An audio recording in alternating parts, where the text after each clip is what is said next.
Hey guys, and welcome back to Runway from the Rav, a Project Runway podcast. My name is Riley. And I'm Maggie. And today we'll be discussing Season 15 Finale Part 1. Yep. We're here. We've made it. We have. It's been a long time. It has. It's been a long season, but I think it's been a good season. It has. Overall, and our first podcast. Mm-hmm. Mildly almost successful. Yeah. We got another follower on Instagram recently. May or may not have been my boyfriend, but I don't know. Who can say, really? All I know is a follower. We've got like 5 or 6 on Twitter, and none of them are people I know. Okay, so, hey, good. It's a bonus. So, welcome to the finale part 1. Mm-hmm. So, this week, we saw our 4 final designers, who, as a reminder, are Barry, Aaron, Laurence, and Rick, and they were sent out, tasked with, they have 6 weeks and $9,000. What? Oh my god. To make 10 looks for a cohesive collection to show at New York Fashion Week. So 6 weeks, $9,000 to use however they want on materials, fabric, hiring other people to make stuff for them. Yeah.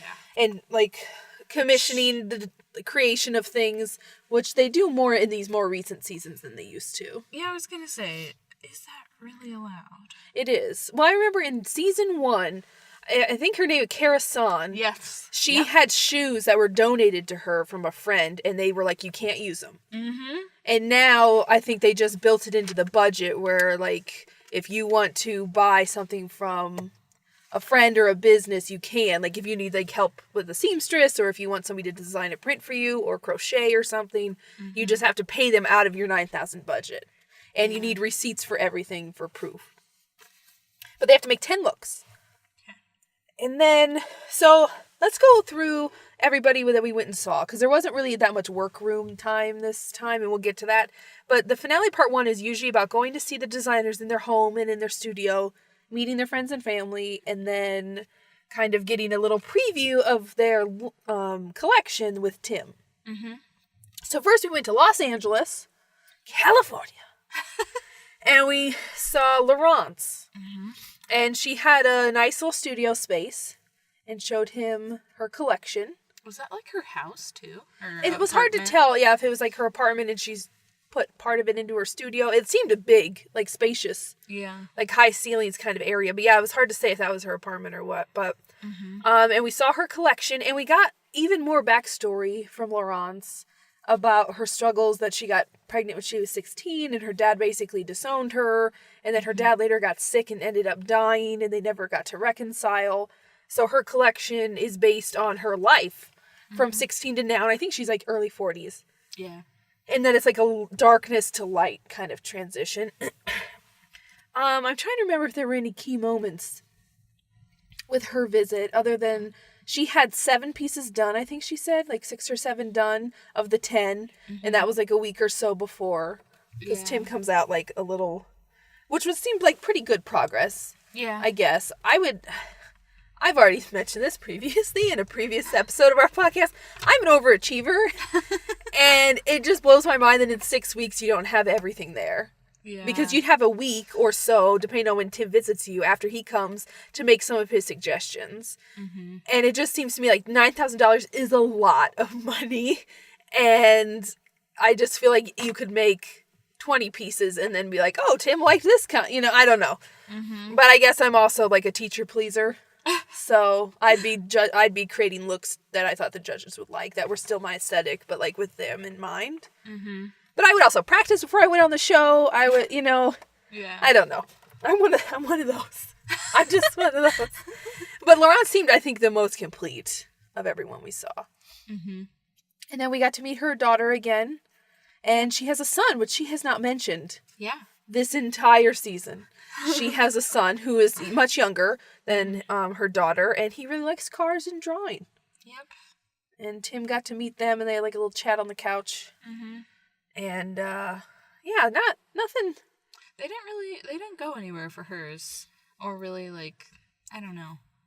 Yeah, usually they, like, go to their house or their studio, and then they go do, like, an activity. Yeah, and there was none of that, really. They just stayed in her studio / apartment. Probably because the kids thing. I don't know. Or she probably doesn't have any other family California, since she's from France. Yeah, probably not. So that one it's not super exciting. We got to look at her collection. Not a speck of black. No. None. That was surprising. And there were some structured shoulders, but nothing identical to what she'd made. Not a lot of leather either. No. Next up, we went to Rick, who was also in Los Angeles. And Tim Gunn met him at a bowling alley.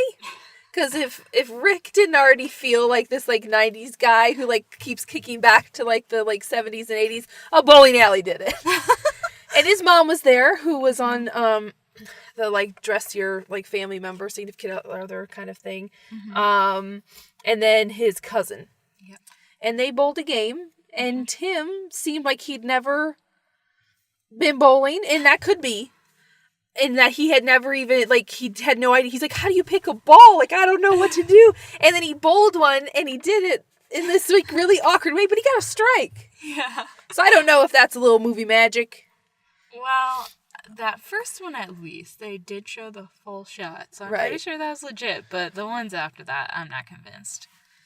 I'd be impressed. Yeah, I'm just like, dang. A full-on, dead middle Also, Tim. Yeah, I'll accept the magic. Because it's Tim Gunn. Yeah. And, of course, everything he does, he is successful at. But if he ever is like, maybe, I'm going to hang up my mentor hat, he could move on to a bowling hat, huh? Uh-huh. But that was funny because then he's like, look at me, I'm a jock now. Because bowling, obviously, the most jock-like sport. But I thought that was cute. I just we saw a lot of, like, nice moments with Tim this season. Of just him being, like, close with the designers or, like, wearing swim trunks. His moments with Swatch, and then watching him bowl and, like, look actually delighted in taking part in something new or something that he hasn't done very often. That was kind of neat. And then we went and looked at Rick's collection. Yep. And he was renting out, like, a studio space, too. And his collection was, like, a mishmash of patterns, including a printed on denim paisley print printed onto denim. Yeah. That he then embroidered, and his aunts helped him embroider. And then he also had, like, a black and white real graphic pattern, kind of like his swimsuit. And then he had some, like, leather optical illusion pieces. Yeah. And he had these crazy sunglasses that he made. Oh, yes. To go with everything. Yeah, and accessories. Yeah, he made quite a few accessories. And Tim was like, this doesn't feel cohesive to me, which is, like, the word of the episode. Cohesive or cohesion. And Rick was like, oh, I think it will be. Yeah. Because I can mix and match tops and bottoms. And Tim was like, okay, well, we'll see. Yeah. But do you have anything else from Rick's? No, not at this point. Again, he had black, but not in the way that he had on the show. Where him and Laurence made a lot of black and a lot of leather. And Rick had still some leather, but it was colorful.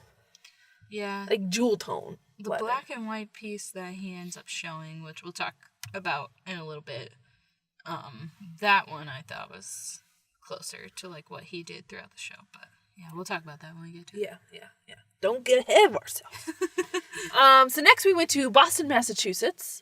And we visited Erin, who I guess moved there from Utah to start her big thing and was going to be a dental hygienist. Yeah. And her, the, like, dentist doctor lady she initially worked with was like, you should go in design. And then we got a key quote from Erin this week of, she was the first person to tell me I'm not stupid. And I was like, I'm not? And I was like, that's kind of sad, but that's also just very Erin responsive, like, I'm not?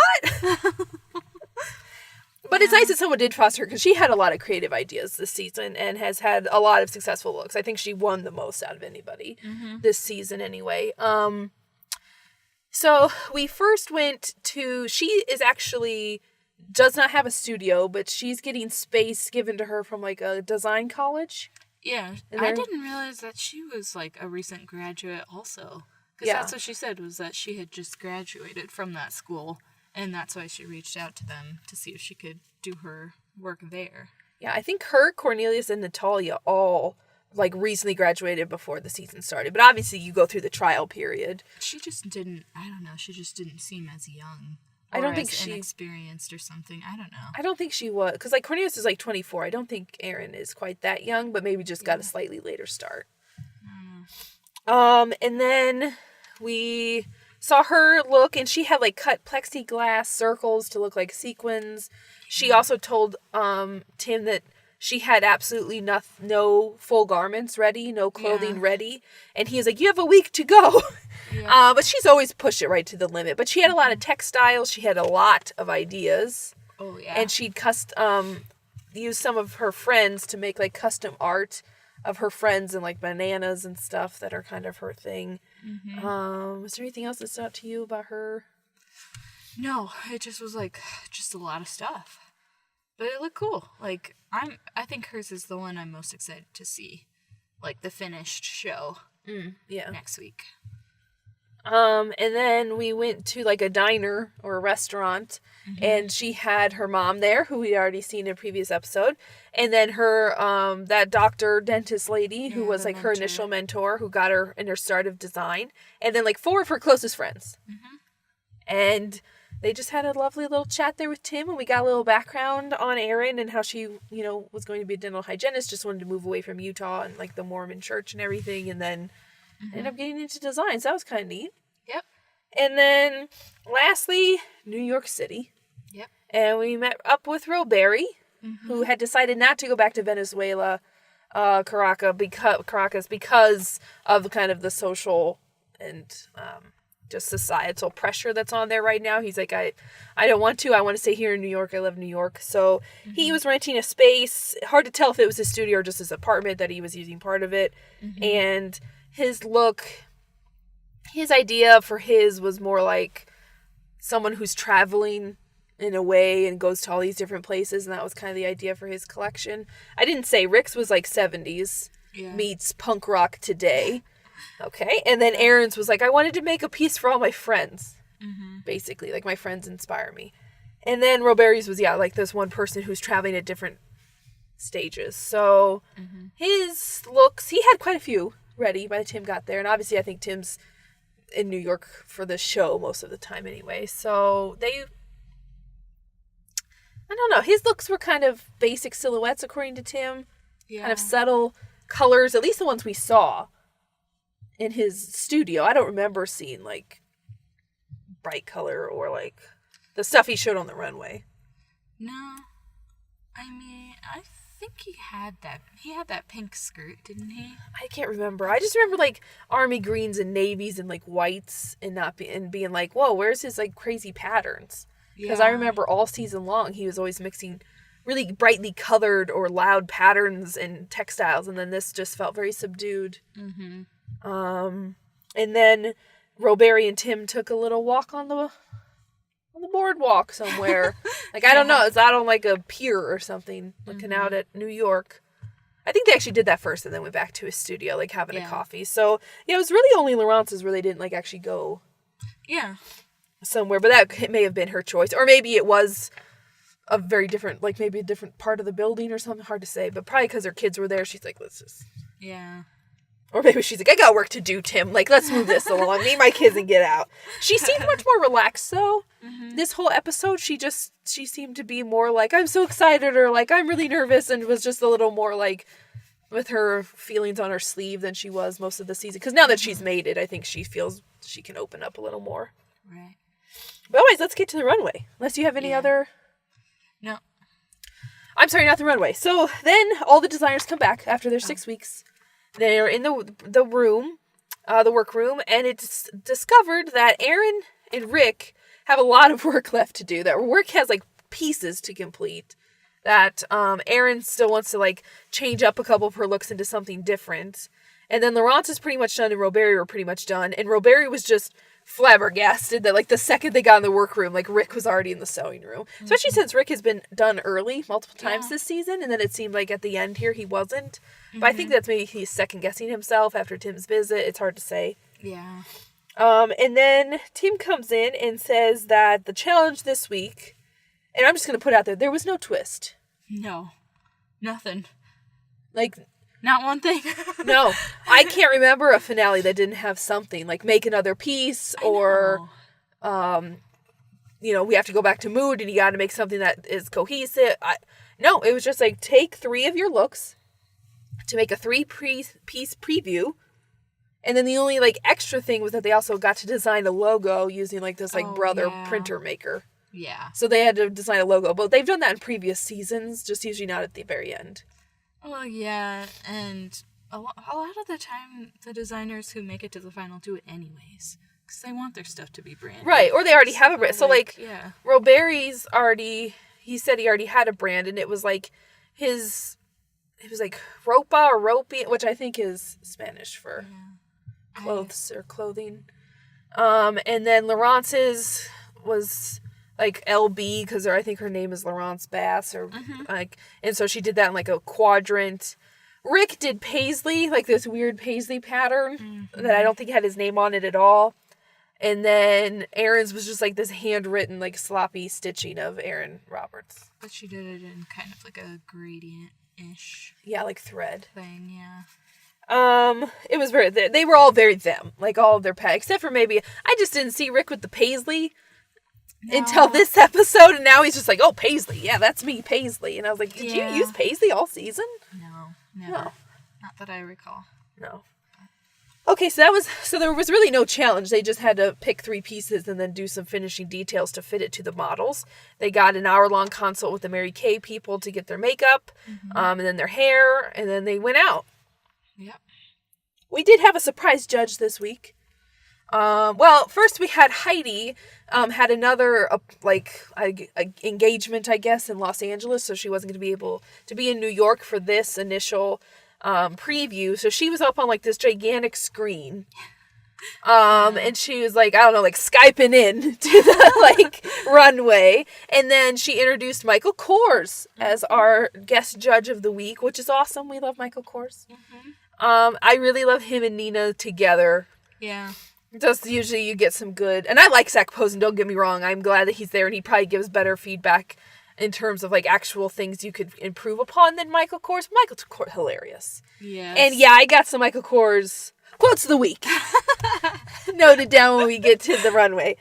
But it's always fun to see him, and he is an incredibly successful designer. There might be people out there who haven't heard of Marx Brothers or Zach Posen, and there's obviously plenty of people who haven't heard of Nina or even Mary Claire magazine, but I think most, at least Americans, have heard of Michael Kors, know somebody with a Michael Kors bag or watch or something. He's pretty iconic. So it's nice to have him back, and he's always wearing his classic, like, black blazer and jeans. I love it. So then the runway. Yep.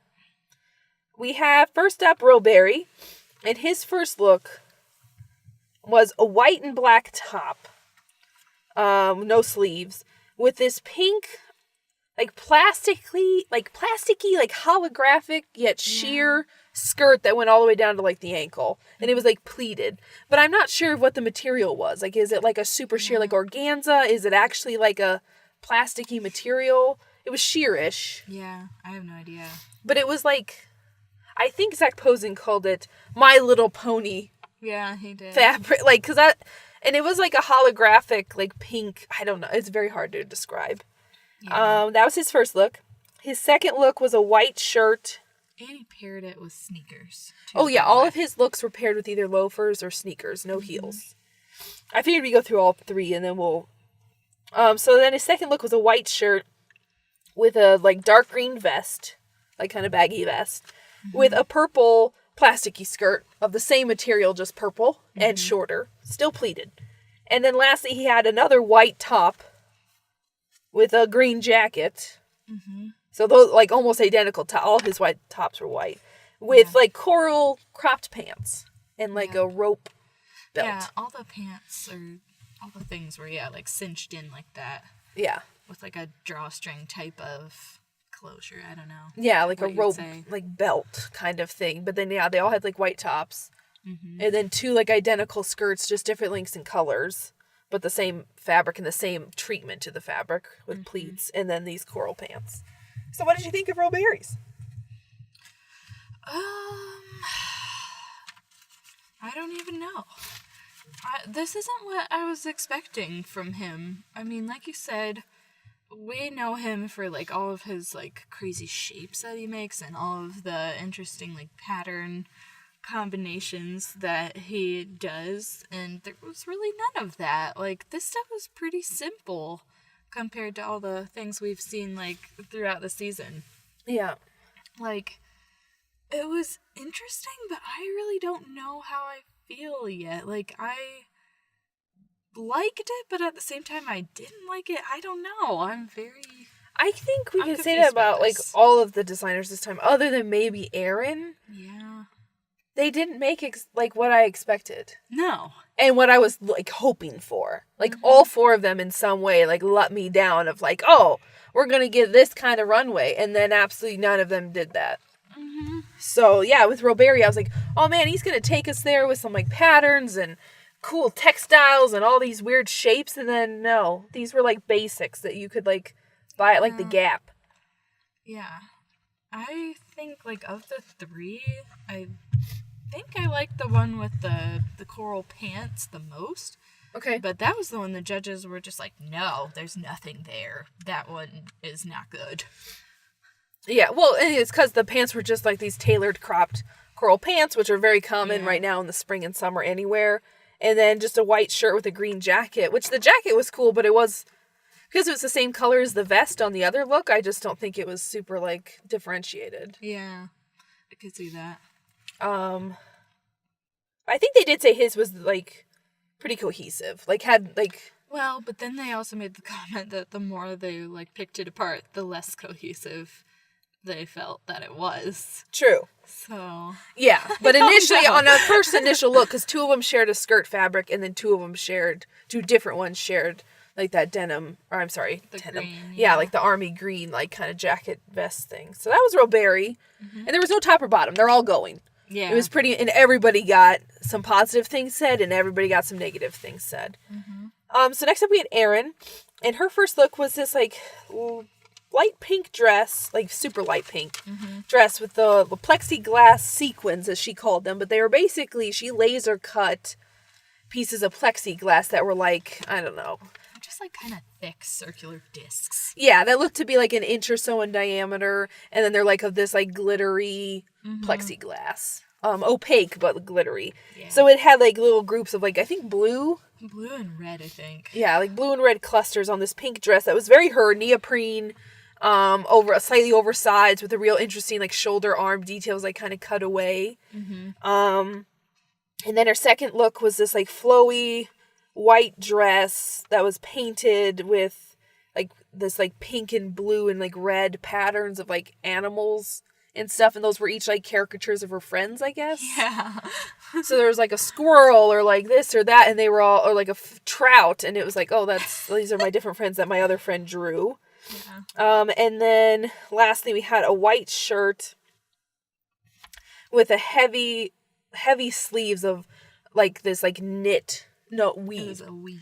Woven pattern that looked like a really thick rug. In like a navy or like darker color. So these really heavy sleeves with this white shirt, and then it had this like rust colored red skirt that went to the knee.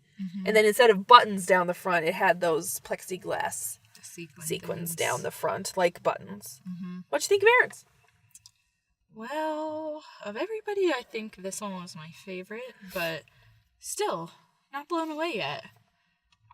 The judges really didn't like the middle piece, the white dress with the, like, illustrations on it. But I actually didn't really like that. I mean, I see what they're saying, how that one didn't really fit with the other 2 pieces. But, I don't know, that one was whimsical, and I like the illustrations on it, and the colors of that. I don't know. I just liked it, but that was a very, like, un-Erin-like dress, though. It reminded me of the Alex cover-up from the swimsuit one. Yeah. Where it was just the same kind of, like, light and breezy, like, Grecian feel. With the same, like, ruffle detail. Like, it just reminded me of that quite a bit. But, the pink dress is fine. Very Erin. Yes. Whatever. I mean, it's not exactly my cup of tea, but, I mean, it's a nice piece, and it's definitely her. And then that last one, I didn't really like the chunky weave stuff she did on the sleeves. I mean, I guess it brings some, like, interesting texture to an otherwise sort of, like, simpler look, but I don't know. I didn't feel like that was working yet. Well, see, and this one reminded me of Dexter's Yeti dress from, like, the first episode with the unconventional challenge where he paired, like, a rug and some pillowcases. The sleeves felt, like, that heavy. Like, that's what this weave looked like. Mm-hmm. And yeah, I mean, nothing Erin makes is my aesthetic. The closest would be that middle dress just because it's a pretty dress, but it didn't feel very... I get that it was sentimental in terms of the design upon it, but like the actual cut of the dress, nothing new. No. And then it just, it did not match. The first dress, the pink dress with the sequins, it's super Erin. I think it's a Pepto-Bismol with like glitter on top. Not a fan, but I expected her to make 10 of those. Yeah. Just some in yellow and some in like pink and baby blue because those are the only colors she seems to work in. Mm-hmm. And then the last one with the rust skirt, it was just an awkward length. Knowing how she likes to toe the line between like sexy night out and like nerdy kind of proper girl, I would have liked to see that skirt be a different length. Yeah. I like the buttons down the front because I think that's Erin, Mm-hmm. like her aesthetic to pair with the top. And I also kind of wish it had like a breakaway back or something to that top to lighten it up with those sleeves. Yeah. Or something. Not my favorite. But she was probably the closest to making like kind of what I expected from her with the two pieces outside of that flowy dress. Mm-hmm. So next up we had Laurence, and her first look was this green, like army green jumper, very short. Mm-hmm. More like a romper. Yeah. And then it had these brown, I believe, leather straps. Very oversized. And that was it. I mean, this was super short. Mm-hmm. Not much to it. No layer underneath it or anything. Just this little strapped like romper. Next, she had a floral, like a faded floral, like a warm tone, like yellowy floral blazer with her cool shoulder detail. There was nothing underneath the blazer, so you got a lot of like décolleté and neck, and then you got a little peek of like the belly button and stomach. And then she paired that with like these super, super light mint green pants that were super, super tight. Yeah. Super tight. What were they? Were they kind of like bell-bottom-ish? Yeah, I think they were like a trouser, yeah. Yeah, it's not like a wide flare or anything, but... No. I think they were, like a traditional trouser, kind of. They just were super tight at the top. Mm-hmm. And then her last piece was this white beaded shirt that had, like, pearl beads, kind of intricately placed on the shoulder and then across the front. And then she paired that with a slightly different shade of white, which always bothers me. Shorts that went, like, Bermuda short, like, to the knee. Yeah. What'd you think? I don't I hate to say it, but I'm kind of disappointed in the collection that Laurence has made so far. The green romper thing, I'm just not into that at all. It's very like, I don't know, it has like a weird utilitarian kind of feel. Yeah. And is that the one Michael Kors said had poopy pants? Probably, because I don't really see that with the other two pairs of pants. Yeah. That she made. I don't know. I do remember he said that one he thought was like a German beer garden type thing. Oh, that's right. The poop pants was about Rick's. Yeah, he thought it was like a Bavarian, like, drinking kind of thing. Which it does kind of look like that, but I don't know. I didn't really get that piece. Mm-hmm. And I just personally just didn't care for it. The floral blazer, I just thought that was ugly. I did not really like that print. And with the pants, like, I can't remember who said it, maybe Nina, they thought how tight the pants were that made the blazer look kind of cheap. And it did. Like, that was so true, I felt. And dated. Yeah. And then, the only thing that I liked was the shirt that she made. It was, like, pretty normal from the front, but it had a completely open back. Yes. And for me, that was, like, what made it work. Like, that's what made it stand out. And I was like, well, okay. Because at first, they were just putting so much focus on, like, wow, you did all those beads by hand? Yeah. And she's like, yeah, that's great. That's cool. But on the runway and on TV, those tiny details... Yeah, they just don't show as much. Especially white on white. But then, the pants that she paired with it, they're fine, but I didn't love it. I don't know. What'd you think? Oh, no. Throughout this entire season, other than really one of her looks, the orange blazer with, like, weird bottoms for the glow-in-the-dark challenge when she was safe, I hated that look, everything about it. Her most recent challenge, last episode, I did love the bottom of it, but I did like the top. Otherwise, I have been successfully impressed by Laurence. Her little Bentley black dress is probably one of my favorite things I've ever seen on Project Runway. In terms of, like, I would wear that. Most things, I'm not a big fashion risker. I just like watching fashion. I'm not a big partaker of it myself. But I was like, I want that. I want that in 12 colors. Just kidding. I want it in 12 different shades of black. And I want to wear it every day of my life. And look awesome in it. And just feel badass. And I wanted, in my heart of hearts, to Laurence to make a 10-piece collection with that strong, cool aesthetic. Not necessarily black. Not necessarily everything with a structured shoulder. But just that strong, badass thing. But her story was more about, like, the vulnerability of how young she was when she got pregnant and then losing her dad and not reconciling that relationship. So it's a much more feminine, flowy, kind of more almost innocent collection. And that her darkest color is army green, and I was just a little, I have to admit, disappointed because I really wanted this other aesthetic of hers that I just don't see very often. Especially not on this show. Make it this far. That isn't all like frou-frou or weird like Aaron's is for my aesthetic. I'm just like, no. And so I was a little let down. I also liked her white beaded shirt. I liked the mint pants. I think they should have fit a little better or been like slightly popular. The color, I hated the blazer. It looked like something she found and like the fit was great. I just wish she had something underneath it and it was a different pattern. Like if that was black, or like a dark cool gray, or even like when she had that red jacket one, like just a pop of color instead of dated floral that looks like your grandma's sofa from the 70s. Like it was like brownish. Yeah, like cream, rose tones, and brown, like floral, and it just looked like those ugly couches you see all over Craigslist that are like going for $10, and you're like, still too much. And then her first look, the jumper, the judges were split. Michael Kors didn't like it, but Zach and Heidi did. Just not. I wanted to do. I thought originally it was like a play on like overalls. Yeah. And I didn't hate that idea, but then when it actually like was on a person, it looked like it was for children.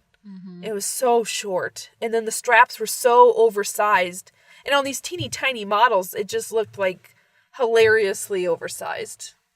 In the top, and then the bottom, just like these tiny. Ugh. Not a fan.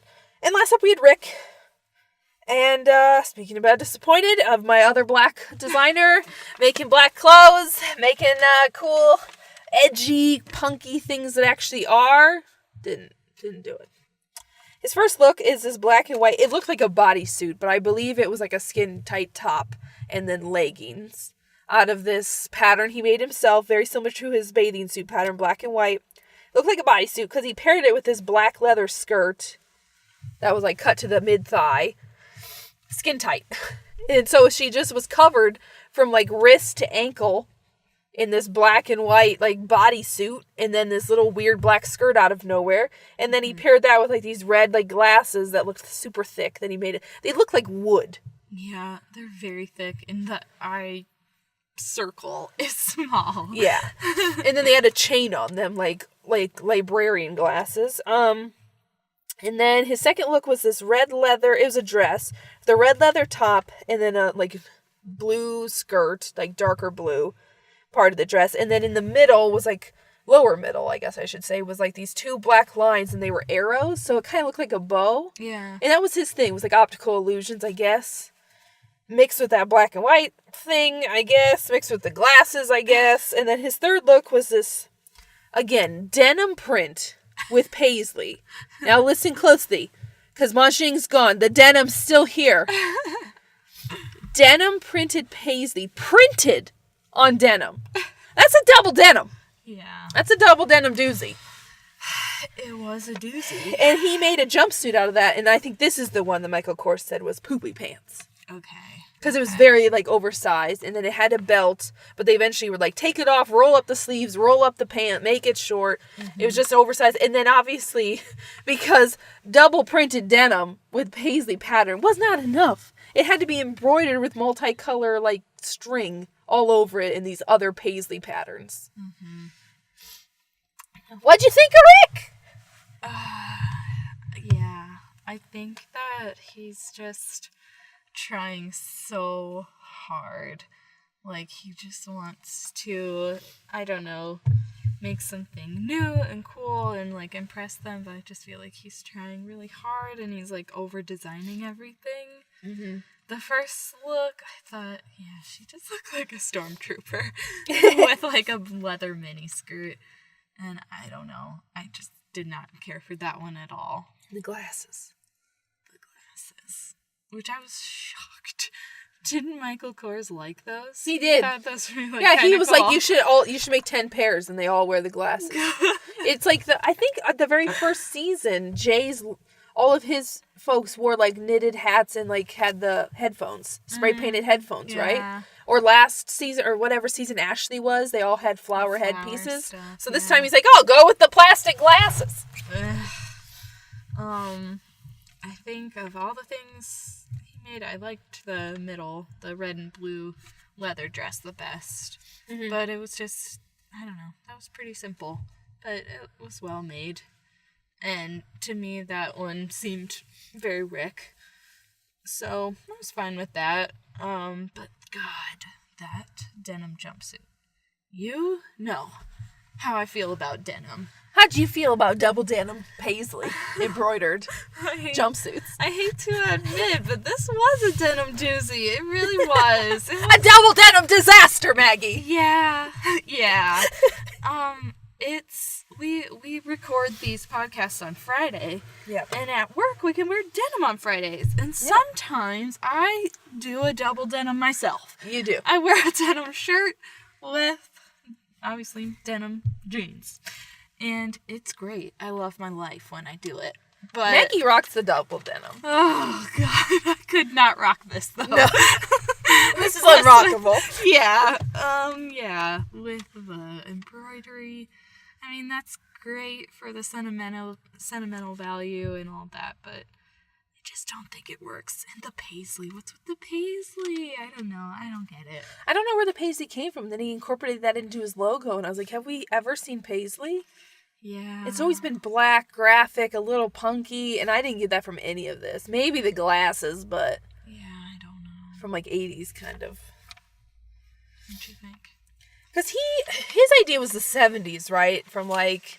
What do you say? Twiggy, or I'm sorry, the 60s. Sgt. Pepper. Yeah, 60s, 70s, from Twiggy, like Sgt. Pepper. But to me, this felt 80s. With like an outdated paisley jumpsuit. All I'm going to say about this jumpsuit is it was as ugly to me as Cornelius's patchwork denim pants in the Street Girl Challenge. Just not even a design to me. Mm-hmm. Looked like it was an accident. He was trying to make like a quilt, and he turned it into this. Ugly, hideous. And then when they kind of helped him fix it by removing the belt and rolling it up and everything, and I was just like, nope, still hate it. The red leather dress with the blue skirt and the quote-unquote optical illusion thing. He also had a shirt that was like the face vase thing. Yeah. The two facing vases. Those aren't unique designs. No, it's so literal, too. And are optical illusions 2017, 2016? Like, no, not to me, they are not. So I just... The dress was fine, but it was a basic shape, simple silhouette. The leather I felt didn't fit perfectly to her body. Like there was some bumbling, not my favorite. And then the black and white bodysuit with a black leather skirt. No, that looks like you would wear it to Halloween. And then with the glasses. Oh my gosh, yes, it did look very. Because those bodysuits are kind of popular at Halloween now. To like go as just like all blue or like all green or something, and that's what it looked like. Yeah. Or he, like, stretched out the bathing suit he made. That was awesome and turned it into this. And I was just like, Rick, I was really looking forward to you making something like I wanted Lawrence to make. Mm-hmm. And it just felt like, where did this voice come from? Yeah. It's like he went with the aesthetic of his glow-in-the-dark lace-up thing for his entire collection, which is his weakest piece. Or his, like, country bumpkin dress from last week. Did not like. I am honestly not really looking forward to any of them. In terms of Fashion Week, Laurence is maybe just because she makes a really nice tailored piece, and I think it could tell a cool story at least. Like, I didn't really like Sean in his season with the fringe. I didn't really like his real simple aesthetic in his finale or the fringe, but I liked the story. Like, it was very, like, from white to a little bit of orange, and then boom, like this whole fringe thing. I just thought he did too much fringe in his season, but It's going to be the same thing, where I might not love all of it, but I like the tailoring and maybe the story. Erin's, I think, will look like Erin. She had a whole, like, 2-piece thing that has, like, monkey hands and bananas. So we got that to look forward to. And then Robert and Rick, I don't know. So none of them won. None of them were top. They all were just like this was one of the most boring episodes of the season, potentially of the show. There was no twist. There was nothing exciting other than Michael Kors appearing, and I'll have to fire his quotes off here quickly, but and then they all just went back to the green room and just sat down and were like, we got a lot of work to do. Yep. And that was the end of the episode. And it was like, what? See you next week. So we'll perk the end of our podcast up here with some nice Michael Kors quotes. Okay, I'm ready. Of one piece, he said, freaky, but great. Which I think is high praise from Michael Kors. Yeah. Then he said of one of, I think, it's either Rick or Robert, kill that eyeshadow. And as a makeup person, I'm a makeup and nails person. That's my type of fashion I actually mess around with. Mary Kay makeup is not runway makeup. It is everyday makeup, and that's fine. Yeah. But this is a runway show, a fashion design show, and the makeup either doesn't show up, or when it does, like this time, it was this silver eye that was it was not blended out at all. It was just this silver, the entire lid with a little wing, and then this thick black line. Not blended, nothing. It looked like she put foil up there. It was awful, and I agree, kill that eyeshadow. Kill the Mary Kay endorsement. Get someone else. Yeah. Oh. Of someone else's entire collection, he said, this is full schizophrenic. And I was just like, yep, most of these looks, I was just like, this isn't who you were all season, and now? Yeah. What are you doing? And then the final quote, and this is, like I said, the word of the season. Or I'm sorry, the word of this episode. Maybe I need to do a perfume called Cohesion, because you all need help with it. And they did all these. It'll be interesting to see the full 10 pieces. It'll be interesting to hear their little preview before everything walks down the runway at Fashion Week. But at the same time, no cohesion, not the story they've been telling all season. Just not. No. Not as looking forward to the finale as I was even last episode. No, I would agree. But otherwise, do you have anything else for this episode? No, I mean, I don't know. Do you want to make a prediction for who you think? Oh, we should. You go first. It's such a cop out, but probably Erin, honestly. I think from episode 1. Yeah. Well, and I do genuinely believe that the stuff at least she showed on this episode to me was the most interesting. I feel it was the most innovative. She seems to have the freshest, kookiest collection and just design eye. Mm-hmm. I think the other solid runner will be Laurent's. I think Rick okay. Yeah, I think Rick and Robert's, unless they really kick it up, I don't necessarily see them winning. Because they did not like Robert's at all. It didn't seem like. And then Rick's, because it's so schizophrenic. Yeah. Because the cohesion's a big piece of when they do the final judging. So I just feel like it could be between... I think it's 85% Erin. Yeah. But there's a small portion of me that's like, if Laurent's story really comes across and she has enough differentiated pieces, maybe. I didn't see it here tonight. Yeah. But I believe in her tailoring. And she's been successful throughout the season. Mm-hmm.